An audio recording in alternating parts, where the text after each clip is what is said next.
Dungle, Dongle, Dungle, Dungle, Dungle, Dongle.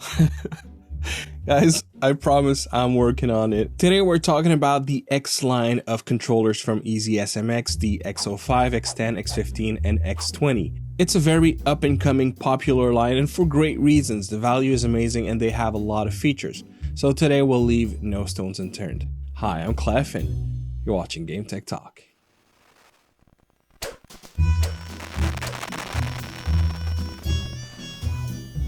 These products were sent for review, all opinions are my own, and they get to see the video at the same time as everybody else. The X series started with the X10, but since then, there has been 3 new models. The progression does not necessarily make sense in the way that I feel most people would assume. The format is going to be a little different since we have 4 controllers to cover. As I'm doing the unboxing, I'll have specs on screen and talk a little bit about my experience and just what kind of games and for who each of these controllers are for, and by the end I'll offer a conclusion on the line and individual products of this line, all while providing some pros and cons along the way. Without further ado, let's dive in.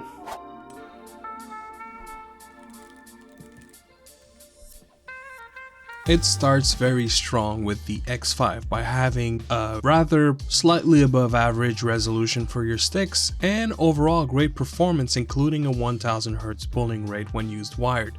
It's, for all intents and purposes, a deceiving controller because when you pick it up, you expect something different than what it actually is, especially when looking at the sticks. I was not expecting those kinds of numbers when used in aim labs. It's a very well-rounded controller. When playing with it, it invokes for me the Gamester Nova Lite, which is overall a very well-tuned, very well cost-efficient, value-centric kind of controller. It doesn't have any of the extra features, no extra paddles, none of this, but it does support a wide range of devices. It feels cheaper than Nova Lite in my opinion, but it more than makes up for it by having nice convenience feature like a switch in the back to change your modes rather than having to enter combinations to connect in a certain way. Overall, very great value and a great way to start the lineup.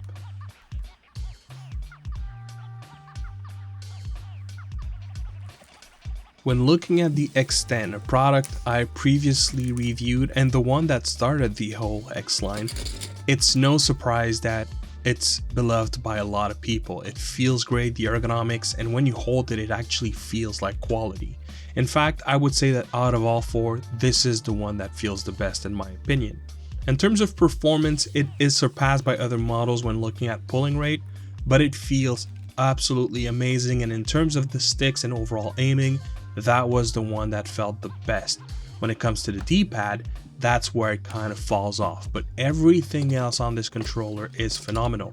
It's also the only one that has a phone grip slot, which is not sold with the device unfortunately, but you can get those aftermarket. So if you want to play with your phone using this controller, it's also more compatible. It also has those 2 extra paddles, so it's very good in terms of features. And when I originally reviewed this controller, I wasn't sure about mechanical buttons, but it eventually converted me and now I like them. I see the benefit versus membrane. Overall, a great controller, very good in terms of value as well, and you can't really go wrong if you pick one up.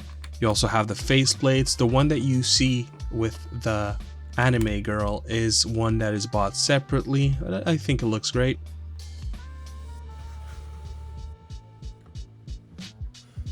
Where to start? The biggest advantage to this one is that it is the most stylish one in my opinion, with those RGBs that you don't really see until you power them. This is also the only controller that doesn't have a switch for modes. The switch in the back is only to change your RGBs on and off, so you have to use combinations to change from different modes. The D-pad was not great, the sticks were terrible. It was overall a controller honestly I would recommend against, except if you absolutely like the look. The look, they completely nailed it, but in terms of everything else, I feel like, especially when putting it up next to the others, it definitely feels subpar. In some occasions, I want to say that it feels like an X05, but with different types buttons and extra paddles. Even though the X05 does not necessarily feel like amazing quality, when using it, it's actually surprising. This one kind of does the opposite. You pick it up, it doesn't feel quality. It looks like, but it doesn't feel like. And when playing, you kind of understand why it's the price that it is, which is shocking because the X05 is $10 less, and believe me, I would take the X05 over this one any day.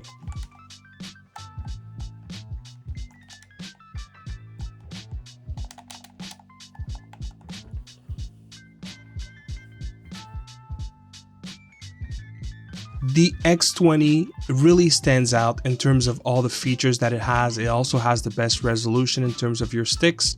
The pulling rate also reaches 1000 Hz on Dungle, which is, I did not expect that, to be honest. So the thing with the X20 is when I pick it up and then I pick up the X10, to me the X10 feels like a more quality product. But in terms of feature, the X20 is definitely superior. But when I start looking into the more important things, at least that I consider them to be, so for example the sticks, it's not as good in terms of aiming as the X05 and X10. If I think of the D-pad, oh my lord, was it an abysmal D-pad, the worst of the bunch. And really, it wasn't a showcase of great D-pads. Actually, the best was the X05. It was really the only one that had a decent D-pad for fighters. But this one, it's not even a question of is it good for fighters, or it was just a bunch of misreads, not registering inputs when trying to do commands. It was terrible. I would not recommend. Honestly, I think my D-pad was defective. It was that bad. But for everything else, you know, so if you're playing modern games where you don't care for the D-pad, it's actually a pretty decent controller.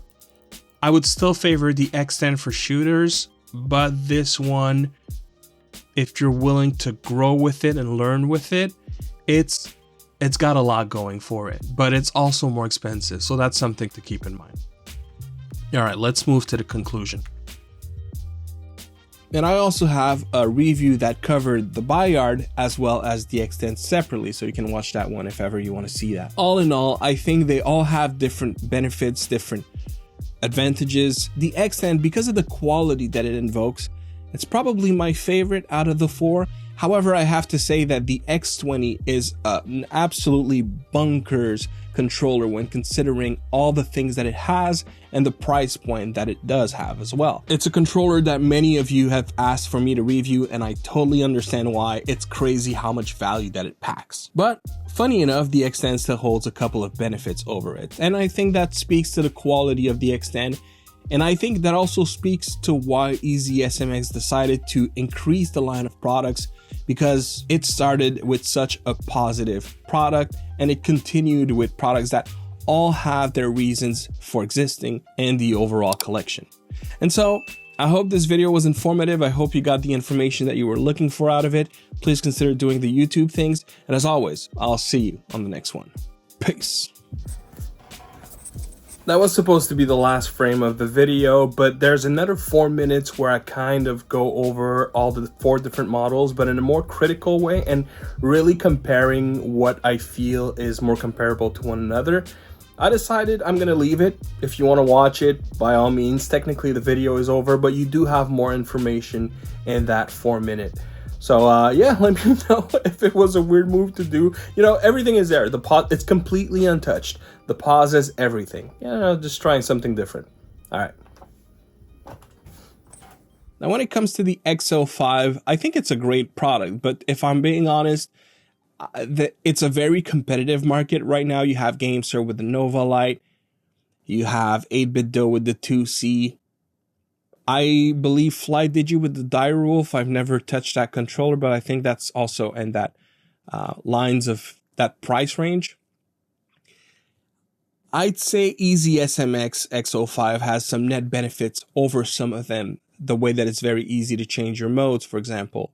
But overall, I would tend to gravitate towards the Nova Lite or even the 8BitDo 2C in that price range. I think you have overall a better quality feeling controller, but you don't have the same compatibility. The X05 will completely demolish the other two in terms of compatibility.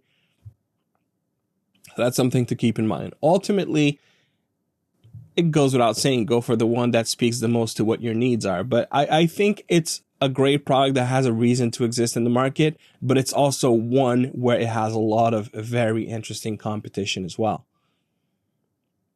When looking at the X15, that was probably the one controller that felt a little bit of an oddball in the entire set, because in terms of in terms of quality and feel, to me, it invoked the X05 more than the other two. And it's logical because it's the one that is next in line in terms of price, even though it is not the progression in terms of number.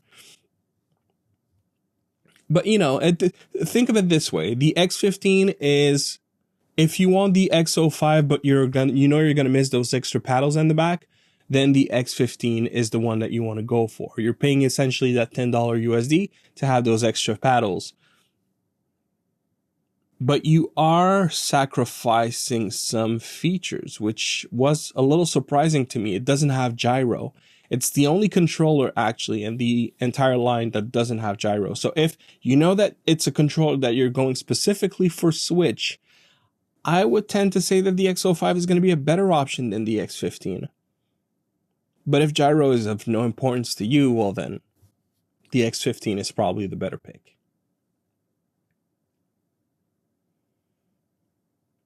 But for sure, if you know that you want to spend a little bit of extra, X10 or X20 are the way to go. I'm just baffled at how good the X10 still feels. And although it doesn't have RGB, it's a pretty neat feature to have those swappable faceplates whenever you want to change the look of it. But all in all, I would tend to agree that the X20 does manage to overtake the X10 just because it's so rich in features. With the 4 paddles, the hair trigger, it's quite shocking to have that much controller on a $59.99 package.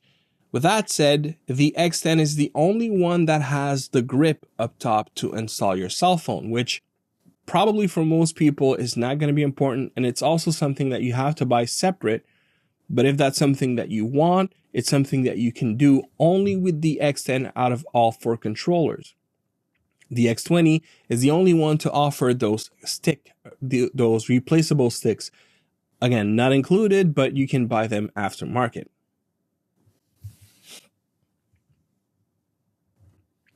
There's so many different directions where you could go with this line of products. I hope I gave you a lot of information to think about if you are undecided, if you are trying to make your mind where to go to. If you know that you want to get an EasySMX controller, but you don't know which one of the 4, I hope I gave you enough information to help you make a decision towards which product you feel would be better addressed to your needs.